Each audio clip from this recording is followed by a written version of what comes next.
So hello guys, welcome back to my YouTube channel. तो last video में मैंने आप लोगों को टेंडर भरने तक का प्रोसेस बताया था कि टेंडर आप लोग जब भर देते हो, मतलब लास्ट में कि आप लोग ऑनलाइन टेंडर कैसे भरते हैं, ऑफलाइन टेंडर कैसे भरते हैं, ठीक है, डॉक्यूमेंटेशन वगैरह क्या रहता है, मैंडेटरी डॉक्यूमेंट क्या रहते हैं, और टेंडर को सबमिट करने तक का मैंने आपको प्रोसेस बताया था कि ऑनलाइन टेंडर आप जब भर देते हो DSCL आगे जब उनको फाइनल सबमिशन करते हैं, या फिर ऑफलाइन में आप लोग पैकेट जब सबमिट कर लेते हो टेंडर में, तो उसके बाद का प्रोसेस क्या होता है आज वो इस वीडियो में बताने वाला हूँ। तो ये वाला प्रोसेस मैंने अपनी लास्ट वीडियो में बताया था कि ये आप प्रोसेस जानना चाहते हो तो आप मेरी लास्ट वीडियो देख सकते हैं। आज की वीडियो में आप लोगों को बताऊंगा कि आप जब टेंडर भर लेते हो उसके जो क्लाइंट साइड से आप लोगों का प्रोसेस रहता है वो क्या रहता है, आप लोगों को वर्क ऑर्डर कैसे मिलता है, आप लोगों को LOI कैसे मिलता है, आप लोगों को PPG एग्रीमेंट, इनवॉइसिंग वगैरह, ये सारे जो आप लोगों के स्टेप्स होते हैं ये कैसे कैसे फॉलो किए जाते हैं और आप लोगों को इसके अंदर कैसे पार्टिसिपेट करना है, तो ये आज इस वीडियो में बताने वाला। तो इस वीडियो को पूरा देखना है क्योंकि बहुत ही इन्फॉर्मेशन वाली वीडियो होने वाली है, और अगर आप लोग टेंडर भरना सीखना चाहते हो, टेंडर भरते हो, तो ये वीडियो आप लोगों के लिए है। तो चलिए इसको शुरू करते हैं इस वीडियो को। देखिए, जब आप एक टेंडर को भर लेते हैं तो टेंडर में आप लोगों को 2 कंडीशन अप्लाई होती हैं आप लोगों को टेंडर सबमिट करने के बाद।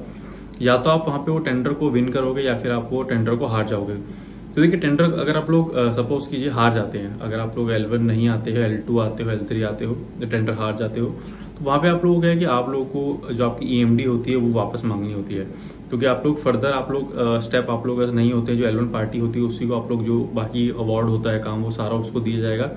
L2, L3, L4 अगर आप कोई भी इनमें से पार्टी आती है, मतलब आप लोगों की कंडीशन जो आती है, तो वहाँ पे आप लोगों को EMD मांगनी होती है। EMD आप लोगों को जो मांगनी है वो आप लोगों को जो क्लाइंट होता है वो EMD कब देगा, जब आप लोग जो L1 पार्टी है उसको जब वो वर्क ऑर्डर इशू कर देता है, कि जब LOI इशू होगा, वर्क ऑर्डर इशू होगा, उसके बाद जाके जब वो एक्सेप्ट करता है अपने वर्क ऑर्डर को, उसके बाद ही L2 party, L3 party, L4 party की जो EMD होती है वो रिटर्न की जाती है। तो ये प्रोसेस होता है। इस केस में जब आप ये बिड खुल जाती है, आप लोगों को जब सब कुछ अवार्ड वाले जो काम होता है शुरू हो जाता है, तो वहाँ पे आपकी टेंडर फी कभी वापस नहीं आएगी, ध्यान रखना है। टेंडर फी आप लोगों की एक ही कंडीशन में वापस आती है, सपोज कीजिए टेंडर ओपन होने से पहले ही कैंसिल हो जाता है किसी रीजन से, तो आपका EMD और टेंडर फी दोनों ही वापस आती है। तो ये चीज ध्यान रखना है, अगर आप लोग टेंडर फी वापस मांगना चाहते हो या आप लोग मांगते हो उनसे, तो वो टेंडर फी वापस नहीं आएगी, सिर्फ EMD वापस आएगी।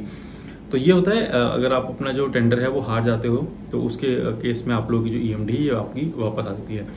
इसमें आप लोगों को इसके अलावा कोई भी फर्दर स्टेप नहीं लेना है, और जो बाकी जो स्टेप्स होंगे वो सारे होते हैं L1 पार्टी के लिए। अब देखिए, सपोज कीजिए अगर आप लोग L1 आते हो, लॉस्ट वाली कंडीशन अलग होगी या विन होती है। अगर टेंडर आप लोग जीत जाते हो, उस केस के अंदर आप लोगों को सपोज कीजिए आप क्लाइंट है, क्लाइंट साइड से आपके पास आएगा, तो सबसे क्लाइंट जो सबसे पहला होता है वो आप लोगों को LOI इशू करता है, letter of intent. Letter of intent में बताया जाता है कि जो आपकी पार्टी है या आप लोग हो वो L1 आए हो, आप लोग के L1 के रेट्स क्या थे वो उसमें बताए जाते हैं, टेंडर नंबर डाला जाता है, ठीक है, कंपनी का नाम डाला जाता है, किस कंपनी को अवार्ड हुआ है, किस टेंडर से रिलेटेड था नंबर, और वो टेंडर किस स्कोप के लिए था वो डाला जाएगा सारा, ठीक है सब। और साथ साथ LOI के अंदर आप लोगों के एग्रीमेंट की बात की जाती है कि आप लोग एग्रीमेंट कितने रुपए के स्टैम्प पेपर पर बनवाना है, एग्रीमेंट में क्या क्या होगा, किस डेट में आप लोगों को एग्रीमेंट करना है। सपोज की आज की डेट में आपको LOI इशू होता है, लेटर ऑफ इंटेंट, तो आप लोगों को 1 हफ्ते में एग्रीमेंट करना है, 2 हफ्ते में एग्रीमेंट करना है, 3 हफ्ते में एग्रीमेंट करना है। ये सारी चीजें आप लोग के LOI में डाली जाती है। साथ साथ PBG डाली जाती है, परफॉर्मेंस बैंक गारंटी, जो कि बहुत ही इंपॉर्टेंट चीज होती है जब आप एक टेंडर आप लोगों का अवार्ड होता है। तो LOI के अंदर आप लोग एग्रीमेंट और PBG ये 2 चीजों की सबसे इंपॉर्टेंट बात की जाती है। अब परफॉर्मेंस बैंक गारंटी होता है, वो भी कितने अमाउंट की बननी है वो डाली जाएगी, वहां पे कितने वैलिडिटी पीरियड के लिए डाली जाएगी। सपोज कीजिए आपका कॉन्ट्रैक्ट पीरियड है 5 साल का, तो या तो आप लोगों से एक ही बार में 5 साल का जो आपकी PBG है उसकी वैलिडिटी मांगी जाएगी, या बहुत सारे काम के लिए क्या होता है हर साल के हिसाब से डालते हैं। पहले साल आप लोग देंगे, उसके बाद आप लोग उसको रिन्यू करा के सेकंड साल देंगे, उसको फिर रिन्यू करेंगे थर्ड साल, हर साल के हिसाब से भी आप लोग को परफॉर्मेंस गारंटी दी जाती है। तो जितनी भी कंडीशंस होती हैं आप लोग एग्रीमेंट से रिलेटेड या परफॉर्मेंस बैंक गारंटी से रिलेटेड, ये सारी आप लोग को LOI के अंदर डाली जाती है। तो ये चीज ध्यान रखना, LOI बहुत इंपॉर्टेंट होता है। LOI को आप लोग को एक्सेप्टेंस देना होता है कि हाँ जो आपने LOI दिया है, जो एग्रीमेंट होगा, जो PBG होगी, ये हम लोग एक्सेप्ट करते हैं। जब आप इसकी एक्सेप्टेंस भेज देते हो बेसिकली, वहां पे आप लोगों को अपना फिर जो बैंक गारंटी का प्रोसेस होता है या परफॉर्मेंस सिक्योरिटी का प्रोसेस होता है वो आप लोगों को फॉलो करना होता है। उसमें टाइम पीरियड जितना होता है 7 दिन में, 10 दिन में, उसी पीरियड के अंदर आप लोगों को परफॉर्मेंस गारंटी आप लोगों को देनी होती है। और ध्यान रखना है, हमेशा जो एग्रीमेंट होता है वो परफॉर्मेंस सिक्योरिटी के बाद होता है। जब आप परफॉर्मेंस सिक्योरिटी सबमिट कर लेते हो उसके बाद 3 दिन, 4 दिन, 5 दिन, 1 हफ्ते के अंदर आपको एग्रीमेंट करना होता है। वो सारी कंडीशन आप लोग के LOI के अंदर मेंशन रहती है।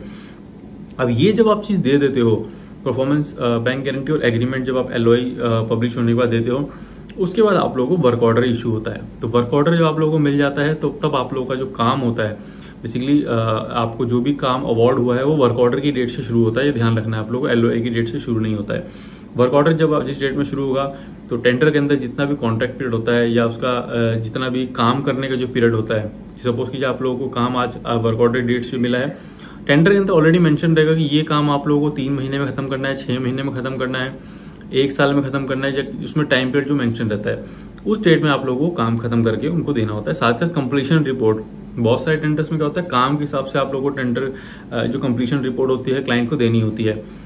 1 साल का काम है तो टेंडर मेंशन रहेगा आपको क्वार्टरली कंप्लीशन रिपोर्ट देनी है, हाफ ईयरली देनी है, ये ईयरली देनी है या मंथली देनी है। ये सारी चीजें आप लोगों की टेंडर में मेंशन रहती है। तो उसके हिसाब से आप लोगों को काम कितना कंप्लीट हो रहा है वो सारी चीजें आप लोगों को उसकी कंप्लीशन रिपोर्ट अपने क्लाइंट को देनी होती है।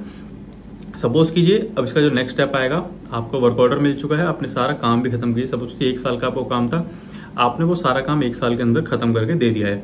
अब उसके बाद आप लोगों को क्या करना होता है, आप लोगों को इनवॉइसिंग क्रिएट करनी होती है।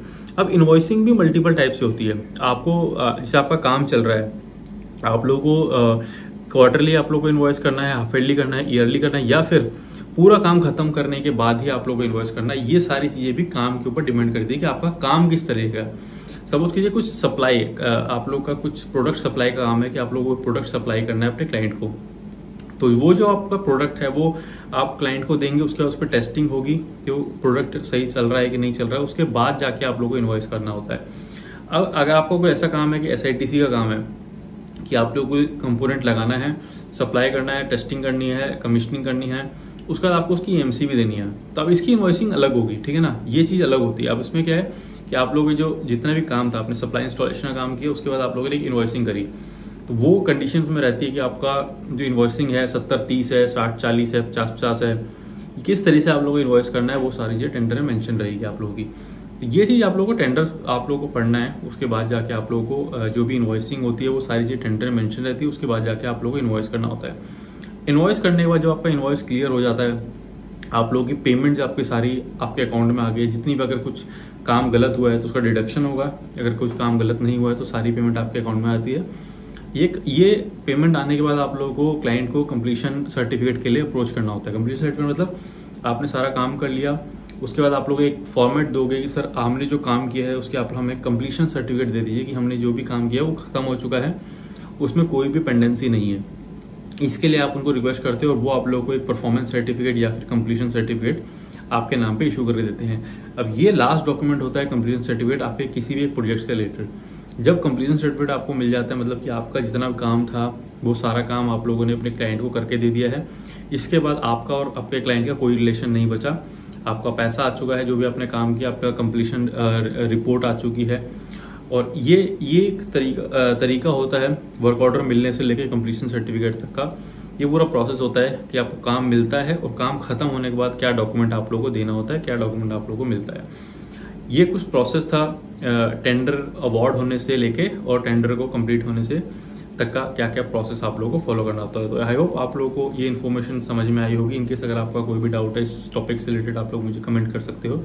साथ साथ में इंस्टाग्राम और फेसबुक को जरूर फॉलो कीजिएगा, क्योंकि वहां मैं आपके कमेंट्स के इंस्टेंट रिप्लाई करता हूँ। तो चलिए मिलेंगे मेरे नेक्स्ट वीडियो में किसी नए टॉपिक के साथ। तब तक स्टे सेफ, टेक केयर।